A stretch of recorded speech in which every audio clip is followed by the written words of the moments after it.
Iya. Sa inyo mga anak sa Diyos, maayong adlaw sa tanan. And happy feast day no para sa atong patron. It's a wonderful day. Nindot kay nga adlaw mga utod nga. After yesterday, beautiful Sunday sa mga atong bisita. And yan din no. Og sayo pa kayo. For the first time, they were here again ahead of time. No? Pinatong subito pa lang. Sabado pa lang, naana sila dire.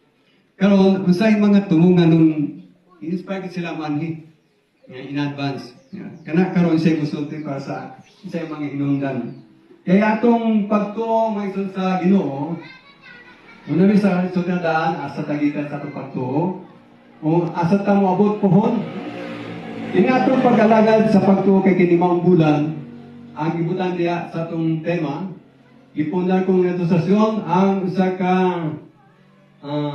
dakong bato ilhanan nga ipunan niya yung simbahan mismo. Alang sa iyang himaya. Ang nato karon yung panahon, we are to be guided and directed. Iyahan ta magsun sa inimbalay Espiritu sa Diyos who give us all the totality of all the truth that we have to admit in this life. No? Bago na siya, atong Mrs. Kanyana say to our patroness, no? Santa Teresa of the Virgin Mary, atong yung Mrs.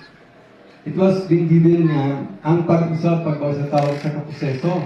Ngunang natin mag-gabi saint, yatan sa inyo pa sa atong kadaugan, ang sabi nga kita sa adlaw mo ng mga utod pagkaperon sa ginawa ng dapat ato ni mo. Especially right now in our present time, we are being guided, directed, and supported by sa parang sa Diyos ko mahal ginahan. So, along with the message sa atong napabasa, looking forward towards this, dito na sa tema, sa sentro, sila. Medyo, sang ako, gibabas sa kusada, hindi man ako speaker. Pero I'd like to make this point, in a point of view, in a short way, hindi ako na itong invento sa kinabuhi ako ang challenge sa atong kaluwasan, no? Kailangan natin nga bala, katawag din sa atong pagbasa, sa unang ngayon sa Genesis, no?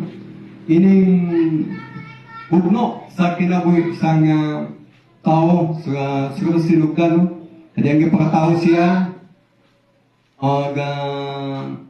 ito sa panahon niya siya, ang suog kadaugan, para mahimusan, malampuson sa kinabuhi, maangkong niya kinabuhi dayon, kinamalinaon, madagayaon, no? Sa ilonggo pa. Sa ganas ng matay sa pagpanginabuhi. No? So with that